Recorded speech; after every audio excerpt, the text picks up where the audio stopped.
Kukhona izinduna nemanagers abaculi bethu. Bafowethu ngicela ukubhekisa kubo kakhulu. Abafowethu abasuqala phela endaweni zokucima ukoma bahlale le umuntu abizwe ngesikhathi uzimdolo uyamemeza. Sibanibani njengamanje stage akekho sibanibani. Kuphela 30 minutes sididile thina la siyaviva sifuna ukuzongena stage akekho umuntu. Akene iqaphele kwemanager nali izinduna zethu. Niye kulokhu isivalela lokhu nizovela kancane ngamawindi nizokhuluma into engekho lapha ohlelweni. Isikhathi sibalekile bafowethu abantu bama kuze kusekuseni ngendaba yethu thina amaciko sacashe ngale ungazicashile ngoba uphume uyazi uvela uzosebenza. Ngiphinde futhi ngize kuba bomcinela. Baba umcinela ukahle likhona nokhozi. Sithwele kanzima.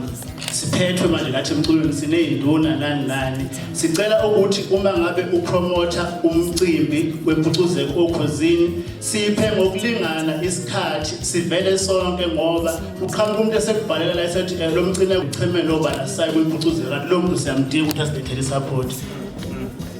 Siphinde futhi ngize kwabe njabulile ukubona intokazi zelanga.